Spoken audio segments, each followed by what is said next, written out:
Salam dostlar, hər vaxtınız xeyir. Mən Günel Qacar. Deməli, bu dəfəki videomuz çox qəşəng olacaq. Həm doktorantura, həm magistraturanı çox dərindən maraqlandırası bir mövzudur. Bir tələbəm magistr esse nəticəsini deyim 5 bal üzərindən 5 bal verdi. Biz isə bu videoda onu təhlil edəcəyik ki, bu 5 balı hansı esselərə verir. Həmçinin eyni şəkildə 0.5-i də təhlil edəcəyik, 4.5 balı da təhlil edəcəyik. Baxaq görək, hansı yazı tərzinə deyim tam nəticə, tam xal verir. Elə isə başlayaq və mən həm sizə nəticəni göstərəcəm, həm də o nəticəni bir-bir yazacağam ki, biz baxın bu cür yəni sırayla yazacağıq ki, tərcüməsini verə-verə hansı sözlərdən də biz də istifadə edək ki, növbəti essələrimizdə biz də yaxşı bal alaq. Bu esseni yenə deyirəm, həm doktorantura, həm magistratura yaxından maraqlandırır. Əslində IELTS-a baxa bilər, amma dimin tərzində getdiyimiz üçün bu sahənin tələbələri bizə diqqətlə qulaq assa daha yaxşı olar. Elə isə başlayaq, görək nədə bizim problemlərimiz oldu. Deməli, başlayaq ilk 5 bal alan tələbəmizin essesi ilə. Mən bunu belə göstərirəm, bu cür şəkildə. Daha sonra isə bunu göndərirəm. Bu cür şəkildə mən yazmışam bunu Word-də ki, daha rahat təhlil edə bilək. Elə isə başlayaq. Deməli, birinci cümləmizdə nədən danışır? Bilirsiniz ki, essenin quruluşu 3 hissədən ibarətdir və siz bu essenin quruluşuna əməl etməsəniz, onda artıq biz esseni düzgün yaza bilməliyik. Essenin quruluşu deyənə nəyi nəzərdə tuturam? Gəlin bu ağ yerdə yazım. Birinci hissə 2 və 3 hissədən ibarətdir. Birinci hissə introduction olmalıdır. Introduction nə deməkdir? Yəni, ümumi şəkildə bir dənə məlumat verməliyəm. Bu essenin haqqında bir məlumat getməliyəm, hələ söhbəti açmadan. Daha sonra isə body hissəsi gəlir. Body hissəsi ayaqların hepsi yazdım. Body hissəsi isə, yəni artıq söhbətləri açıram, dediyim faktları artıq sübut edirəm, example'larla gücləndirirəm. Və nəticə hissəsi conclusion hissəsi. Nəticə hissəsində isə artıq dedim ki, hə bax gördüm mən bunları qeyd elədim. Bu cür şəkildə bölürük. Bu bizim essemizin quruluşudur. Birinci gedək essemizin adına baxaq görək hansı adı seçib tələbəmiz, ona uyğun baxaq. Deməli, 2 esse adı verilmişdi bizə. Bunlardan biri some people argue that school uniforms should be mandatory for all students. Bir də var ki, being self-employed is becoming a common career choice. Yəni öz işinin olması, self-employed odur, yəni sahibkarlıq, özündən məşğulluq ən yayılmış karyera seçimidir. Ya tələbəmiz bu esseni seçib. What are the advantages and disadvantages of this trend? Bu esse avantaj, dezavantaj essesidir. Yəni biz ilk abzasda avantaj, sonra dezavantaj yaza bilərik. Use specific reason and examples to support your opinion. Elə isə başlayaq. Görək hansı, necə yazdıq. Biz dedik axı birinci introduction olmalıdır. Essemizin adı nədən idi? Deyirdi ki, yəni özünə məşğulluq, yəni öz işini yaratmaq ən yayılmış seçimdir, karyera seçimidir. Elə isə baxaq.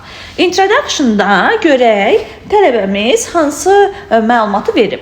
Nowadays, unemployment is one of the most widely spread problems in most countries. Bu arada bəzi səhvlərimiz var essedə. Mən bəzilərinin hərf səhvləri filan var idi, onları düzəltmişəm. Deməli ki, hərf səhvlərinə çox diqqət yetirməyib və ümumiyyətcə bəzi qrammar səhvlərdə, çox kiçik qrammatika səhvlər, hərf səhvlər də var. Deməli, ümumi məğzini o qədər bəyənib ki, tam bal verib. Yəni, balımız 5 üzərindən 5 alıb bu essemiz. Onda görək nə yazıb ki, bu çox diqqət cəlb eləyib. Deyirik ki, müasir dövrdə işsizlik.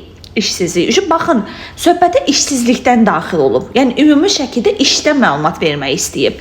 İşsizlik əksər ölkələrdə ən geniş yayılmış problemlərdən biridir. Since people try to handle qəşəng bir sözdür. Deməli, burada bir dənə, mən burada highlight eləyəcəm. Highlight söz istifadə olundu. Hətta issues da yenə eyni şəkildə. Deməli, since people try to handle this issue, being self-employed is becoming a common career choice. Nə qəşəng söhbətə giriş edib. Deyir ki, insanlar bu məsələnin öhdəsindən gəlməyə çalışdıqları üçün, handle bu məxumdandır. Çalışdıqları üçün bu özünə məşğulluq, yəni self-employed, özü işini qurmaq, özünə məşğulluq deyək, getdikcə daha çox yayılmış bir karyera seçimi halına gəlir. Yəni söhbəti çox qəşəng gətirdik bura. While this decision is useful, it has also some disadvantages which will be emphasized in the following paragraphs. Deyir ki, bu qərar faydalı olsa da, bəzi çatışmazlıqları da var ki, onlar aşağıdakı paragraflarda vurğulanacaq. Əla, introduction'ımız çox qəşəng giriş etdik. Uzaqdan, mən deyirdim həmişə ki, söhbətə uzaqdan başlayıb içəri daxilıq, amma söhbəti əlaqəmiz də kəsilməsin. Unemployment-dən başladı, daha sonra isə bu çətinliyi əhatə eləmək üçün özünün işini yaratmağı getdi və axırıncı cümlə, ümumiyyətcə yadda saxlayın, essemizin axırıncı cümləsi, daha doğrusu introduction axırıncı cümləsi həmişə bizim o birisi essemizə keçməyə bir, necə deyim, körpü rolunu oynamalıdır. Yəni bu artıq bizim körpümüzdə. Mən bodydə nələr danışacağam, o haqda məlumat verməlidir. Essemizdə avantaj, dezavantaj essesi olduğu üçün tələbəmiz burada bunu qeyd edib ki, növbəti paragraflarda mən avantajı və dezavantajını danışacağam. İndi isə birinci paragrafa body'yə keçirik. Baxın, bu iki hissə, bax, bu bir, bu da iki. Bu birə heç oxşamadı. Bu bir, bu da iki. Bu iki isə body'ni ifadə edir və body'ni iki yerə bölüb. Elə isə bir-bir gedək. First of all, it's undeniable. Mən burada highlight eləyəcəm qəşəng sözləri ki, siz də istifadə edin onu. It's undeniable fact that money is the most crucial part of the mankind's life and people have to work to gain money. Deyir ki, əvvəla danılmaz bir faktdır ki, pul insan həyatının ən vacib hissəsidir və insanlar pul qazanmaq üçün işləməlidirlər. However, recently it has been challenged to find job because of increasing population. Lakin son zamanlarda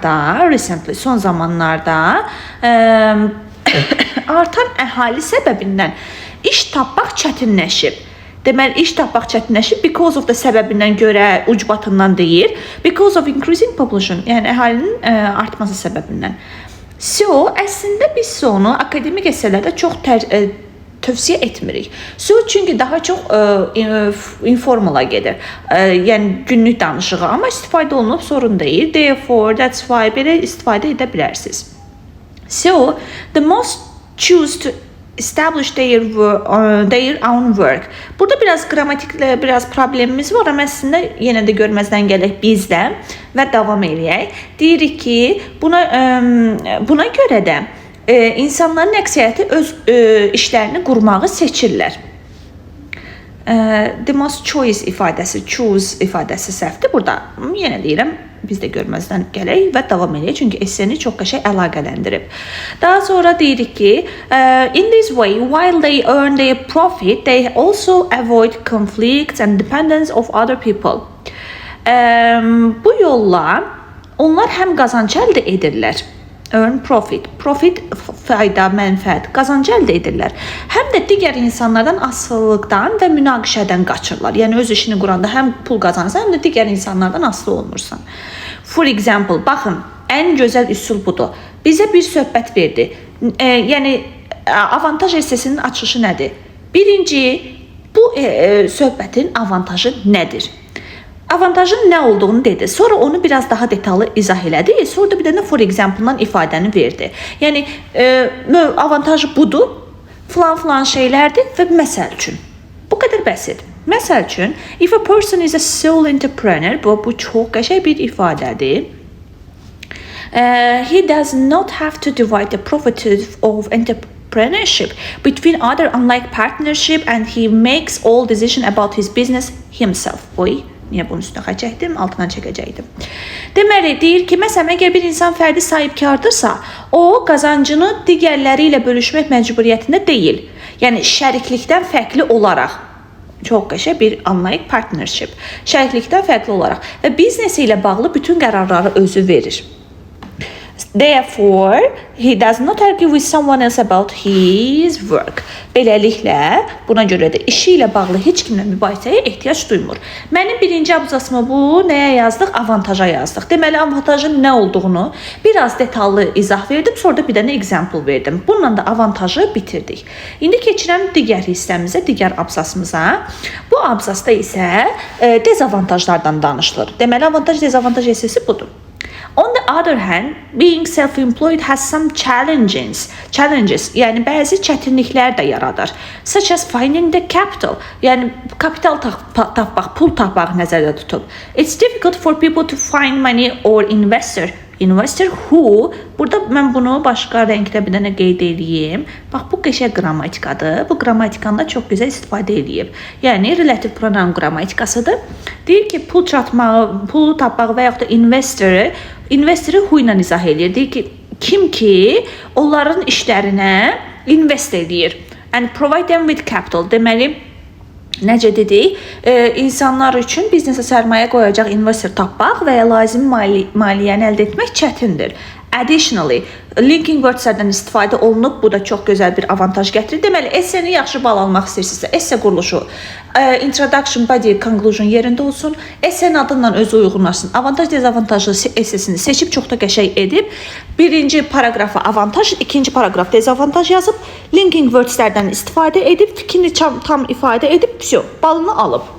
Additionally, əlavə olaraq, it's difficult to manage all work himself since the entrepreneur has to know a lot of hard and soft skills. Deyir ki, bundan əlavə tək başına bütün işləri idarə etmək çətindir. Çünki fərdi sahibkar həm texniki, hard skillsi onu nəzərdə tutur. Deməli, hard skills həm texniki, həm də bacarıqlarla soft skills. Bu əla, bunu qeyd eləmək isə möhtəşəm. Malik olmalıdır. Also, investors do not prefer to invest sole entrepreneurship because of its risk. Üstəlik, investorlar risklər səbəbinə fərdi sahibkarlığa investisiya qoymaq istəmirlər. Birinci essedə pulun qazanmasından avantaj olaraq birinci bodydə şərikdə pul bölmürsən, öz qərarını özün verirsən deyir. İkinci essedə dezavantajlarından danışır ki, bax burada problemlər yaşayır. Çünki hər şeyi özü eləməlidir. Tutaq ki, həm texniki bacarıqları olmalıdır, həm sosial bacarıqları olmalıdır. Yəni bu cür şəkildə məlumatlar verir. Gəldik hansı hissəmizə? Conclusion hissəmizə nəticəni yekunlaşdırır. To sum it up, while people are independent of other by being self-employed, they face a lot of challenges like attracting investors and finding capital. Yuxarıda qeyd elədiklərini, burada bir sözdən qeyd edir. Yuxarıda qeyd elədiyi avantajı və dezavantajı, hansı ki bir sözlə demişdi, onu aşağıda qeyd elədi sadəcə. Dedi ki, nəticə olaraq insanlar özünə məşğulluq sayəsində bacarıqlarından asılı olmurlar, müsbəti dedi. Sonra da bir dənə dedi ki, lakin investorlar cəlb etmə və kapital tapmaq bir çox çətinliklər üzləşirlər. Yəni, uzun sözün qısasını burada qeyd elədi. Essenin quruluşu və tam IELTS essesinə nə mənada uyğundur? Yenə deyirəm, avantaj, dezavantaj essesi necə yazılır? Introduction verdi.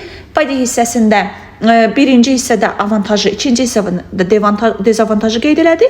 Nəticədə isə yuxarıda qeyd etdiklərini bir-bir sözlərini seçdi və bura qeyd elədi. Bu essemizdə aldı 5 bal və halal olsun deyirik. Gedirəm bu hissəyə, deməli burada İndi isə 4.5. Bax, bu 4.5 alınan essedir. Baxaq görək bunu. İndi mən bunu yazmadım artıq. Bir də özündən oxuyaq. Regarding the fact that we are living in the contemporary world, quite a few people make an effort to determine new profitable approaches to school uniform. School uniformdan danışıb. Baxın, birinci essemizdən danışıb burada. Məktəb uniformalarından. Consequently, a considerable number of the people assert that school uniforms ought to be compulsory, while the others, majority of the respondents unanimously object this opinion. Deyir ki, məktəb uniformaları məcbur olmalıdır. Bəziləri bu fikri təsdiq edəndə, digərləri bunu inkar edir. Bizdə bu essedə nədən danışır? Əqrilsən yoxsa dizəqrilsən? Əslində burada introduction sonunda qeyd eləsəydik ki, mən bu fikrinə razıyam. Yəni hansısa fikrinə ya razı olmalısınız, ya narazı olmalısınız. Buna görə də razı olduqda qeyd eləməlisiniz ki, mən burada razıyam, ona görə bodydə buna uyğun getməli. Yox, mən bu fikrinə narazıyam deyib bodydə elə davam eləməlisiniz. Buna Ona görə də bəlkə də 0.5 biraz buradan çıxmış ola bilər. Çünki intronun sonunda bunu qeyd etməlidir. Above all, it's apparent that unit system of the deməli garments provide equality among children. Therefore, regardless of the difference between their families, financial state, ethnic or religious background, they will be treated the same. Bilmirəm, arxası getdi. Moreover, school uniforms can help students to focus on their studies better. They are usually affordable. That's why each family can be them easily. Bir də essenin adına yenə baxım. Agree-disagree də. Agree-disagree essesidir. Amma daha çox avantaj, dezavantaj kimi yazılıb. Bəlkə də 0.5 ona görə çıxıb. On the other hand, we must take into consideration that having no dress code in school helps students to become more creative and self-confident, since they will start to make decisions by themselves and they will be able to deal with various problems when they grow older. Finland is one of the çox qəşəng example verir. Bax burada. Deyir ki, öz kreativliklərini yaradır, özünə inam olur. Yəni school kodun dress kodun olmaması, uniformanın olmaması və onlar da deyir ki, çox qəşəng problemləri ötəsindən gələ bilirlər. Finlandiya bunun ən yaxşı nümunəsi. Benefited from this type and have the best education. Yəni bunu artıq bir misal göstərir, sonra da onun example-ını verir. All in all, even if no dress code have some benefits, but the number of the school majority school uniforms have more merits and advantages. Yenə deyirəm, birazca burada mənə elə gəlir ki, ona görə çıxardıblar ki, tam essenin adına agree-disagree essesidir. Baxın, bu agree-disagree essesidir. Bu essedə siz ya razı olmalısınız, ya narazı olmalısınız. Yəni bir fikri seçib, intronun sonunda bayaqlar körpü demişdimi, onun sonunda onu qeyd edib, arxasınca da gətirməlisiniz ki, həmən bu fikrinə razıyam və bu razı olduğunuz fikri dəstəkləməlisiniz. Yoxsa esse çox qəşəng yazılıb, sadəcə dediyim nüans bəlkə də problem yaradır. İndi isə 0.5 bal alan essemizə baxaq. Deyirsiniz ki, qəşəng yazılıb, qəşəng xətdir. Bu arada fikir verirsinizsə, xətlər çox qəşəngdir. Ehtiyatlı olun, xətlərinizi çox gözəl edin orada. Sadəcə esseni bir dənə oxuyun, baxın. Unquestionable, every coin has two sides, so are the people, society, person are divided into two groups, and therefore school uniforms have become a topic of the debate among people. This essay will compare and contrast both of the opinions. Bax, burada essenin quruluşunda düzgünlük yoxdur. Çünki agree-disagree essesi olmalıdır. Compare contrast essesini qeyd edib. Will compare and contrast both of the opinions. Along my opinion, which is in the favor of the former view, will be discussed in a sensible conclusion. Essenin çox qəşəng sözlərdən istifadə olunub. Birinci səhv nədədir? Birinci səhv odur ki, burada çox şeydən istifadə olunub. Şablon sözlərindən çox olunmamağı lazımdır. Yəni istifadə eləməliyik, amma lap çox yox. İkinci də essenin özü agree-disagree essesidir, amma compare contrast yazılıb. Yəni essenin quruluşuna diqqət edirək. Initiating with the point supporting first school of the zoo, firstly, a considerable number of the people argue that school uniforms should be mandatory for all students. Qrammatik səhvlərimiz var. With regard to fact that everyone is not gain. Feil olan yerdə is olmaz. Some salaries. Some'dan sonra xəbər, isim ya sayılmayan ya cəm isim gələr. If all students use regularly school uniform, that misunderstanding are become. Are become'a baxın, həm feil var, həm are var. To be ilə feil bir yerdə olmaz. Ona görə qrammatika çox önəmlidir. Because young people or children wouldn't like differ from other students. But some special days, students are being creative, designed, or maybe irregular clothes they create and always doesn't. Esədə qısaltmalardan istifadə eləməyin. Doesn't kimi. Use some school uniforms. To compare, I would like to say that uniform changeable for, however, it will depend upon bu sözü oxuya bilmirəm. Yəqin ki, yox, mindset of the people that which view they are in favor of. Əslində deyirsiniz, esse çox qəşəngdir və niyə 0.5 verilir? Biraz essenin quruluşu. Esse agree-disagree essesidir, amma biz burada essenin strukturundan çıxdıq. Yəni belə, dostlar, indi baxın, bu da bizim ümumi şəkildə esse nümunələrimizdir. İnşallah ki, siz də bunlardan nəticə çıxarıb çox yaxşı nəticələr əldə edərsiniz. Görüşənədək növbəti videolarda sağ olun, özünüzə yaxşı baxın.